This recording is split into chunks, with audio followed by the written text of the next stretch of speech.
قال رحمه الله: وقال تعالى: يا أيها الذين آمنوا إذا لقيتم فئة فاثبتوا واذكروا الله كثيرا لعلكم تفلحون وأطيعوا الله ورسوله ولا تنازعوا فتفشلوا وتذهب ريحكم واصبروا إن الله مع الصابرين. فهذه التعاليم العالية من الله لعباده في جهاد الأعداء، متى استرشدوا بها تمت أمورهم. وقال تعالى: وأعدوا لهم ما استطعتم من قوة. وقال تعالى: يا أيها الذين آمنوا خذوا حذركم. فهذه نعم. أورد الشيخ رحمه الله تعالى هذه الآيات من سورة الأنفال: يا أيها الذين آمنوا إذا لقيتم فئة فاثبتوا، ثم الآية التي بعدها: وأطيعوا الله ورسوله ولا تنازعوا فتفشلوا وتذهب ريحكم. وأيضا الآية التي بعدها: ولا تكونوا كالذين خرجوا من ديارهم بطرا ورئاء الناس. هذه الآيات الثلاث تعد من أجمع الآيات في ذكر آداب الجهاد، تعد من أجمع الآيات في ذكر آداب الجهاد وموجبات تحقق النصر. ولهذا لو أن أهل الجهاد عنوا بهذه الآيات وتأدبوا بها وكان جهادهم في ضوئها، حقق الله سبحانه وتعالى لهم النصر والعزة والتمكين. النووي رحمه الله في كتابه الأذكار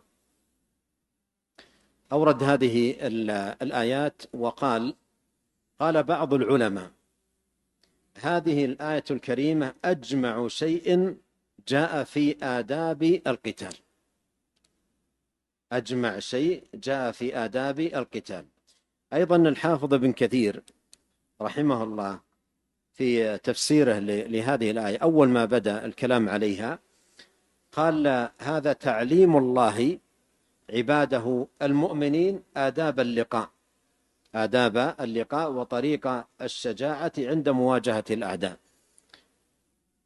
والإمام ابن القيم رحمه الله تعالى في كتابه الفروسية في آخر الكتاب وخاتمة الكتاب يقول: ونختم هذا الكتاب بآية من كتاب الله تعالى جمع فيها تدبير الحروب. في الكتاب مكتوب الحروف، أظنها الحروب، فيها تدبير الحروب بأحسن تدبير، وهي قوله تعالى: يا أيها الذين آمنوا إذا لقيتم فئة فاثبتوا واذكروا الله كثيرا لعلكم تفلحون وأطيعوا الله ورسوله ولا تنازعوا فتفشلوا وتذهب ريحكم واصبروا إن الله مع الصابرين.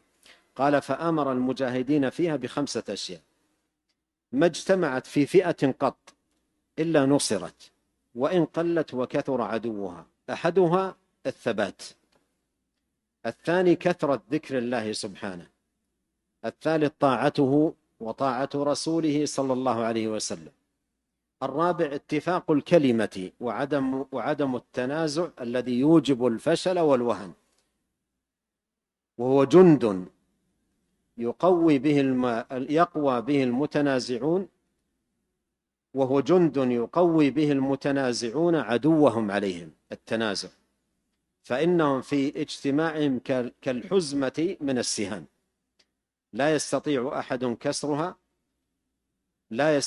أحد كسرها، فإذا فرقها وصار كل منها وحدة أو وحده كسرها، فإذا فرقها وصار كل منهم وحده كسرها كلها، فإذا فرقت كسرت، وأما ما دامت مجتمعة حزمة واحدة لا يمكن أن تكسر. الخامس ملاك ذلك كله وقوامه وأساسه والصبر.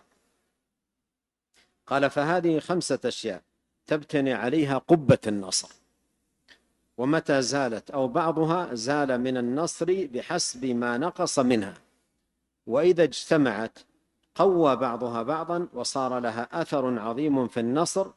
ولما اجتمعت في الصحابة لم تقم لهم أمة من الأمم وفتحوا الدنيا ودانت لهم العباد والبلاد، ولما تفرقت في من بعدهم وضعفت آل الأمر إلى ما آل إليه. نعم.